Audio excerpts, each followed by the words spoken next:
দর্শক আপনারা জানেন এসএসসি ও সমমান পরীক্ষার ফল প্রকাশিত হয়েছে। দুপুর ২টায় দেশের ১১টি শিক্ষা বোর্ডের অধীনে অনুষ্ঠিত এই পরীক্ষার ফল প্রকাশ করা হয়েছে। আমাদের সহকর্মী কিশোর জাহান আছেন ভিকারুন্নেসা নুন স্কুল অ্যান্ড কলেজে।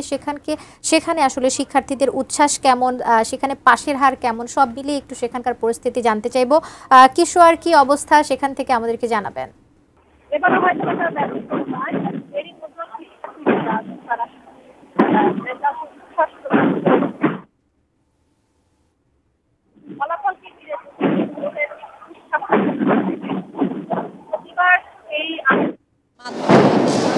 রেজাল্ট জেনেছেন অনেকে অপেক্ষা করছেন।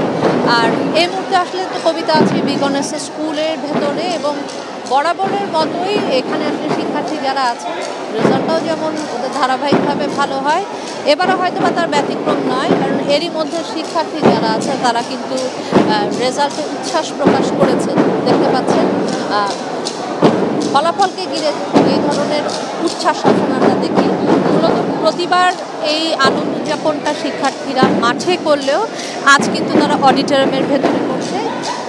বৃষ্টির কারণে মাঠ কাদা হয়ে আছে, এবং অন্য যে শিক্ষার্থীরা আছে মূলত কলেজের, তাদেরও আসলে পরীক্ষা চলছে, যে কারণে ওনারা আনন্দ উদযাপনের জন্য কিন্তু বেছে নিয়েছেন তাদের হল।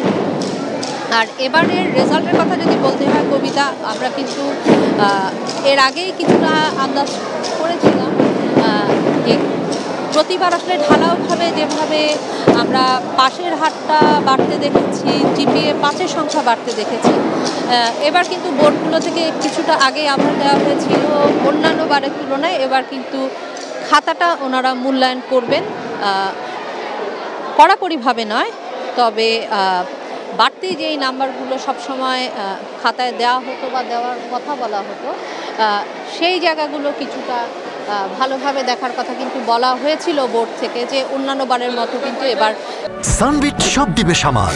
সানবিট ম্যাজিক প্রেস ডিশওয়াশিং এর মাথা ঘোরানো সলিউশন।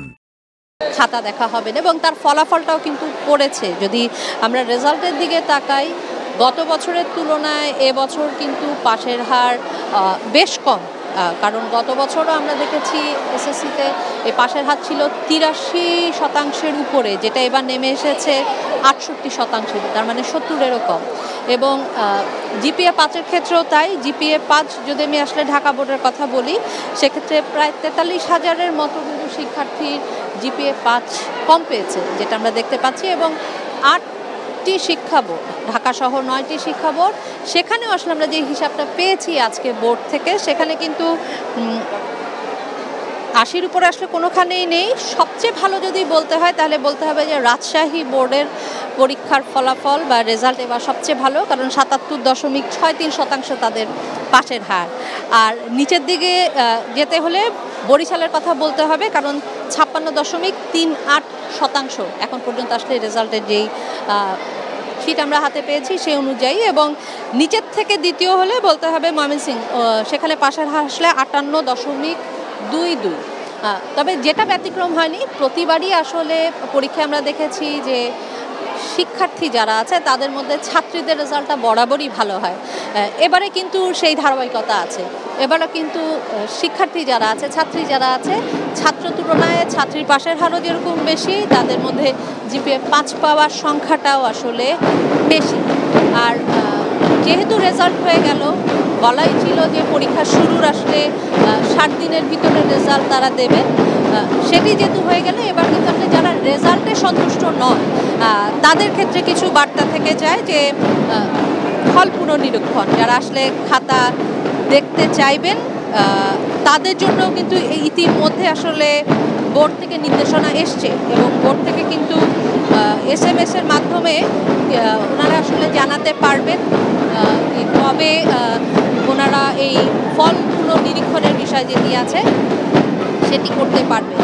আর সেই তারিখটা আসলে বোর্ড কিন্তু জানিয়েছে, খাতা পুনর্নিরীক্ষণের জন্য 11 থেকে 17 জুলাই এর মধ্যে আসলে আবেদন করবে শিক্ষার্থীরা। উচ্ছ্বাসের কথা বলছিলাম, আরেকটি জিনিস আসলে কবিতা বলতেই হয়, কারণ রেজাল্ট যাদের হয় তাদের থেকে বেশি উচ্ছ্বসিত থাকে জুনিয়র যারা আছে তারা। হ্যাঁ, তাদের ক্ষেত্রে আসলে বলতে হবে বলছিলাম যে রেজাল্ট আসলে এবার গতবারের তুলনায় বেশ খারাপ।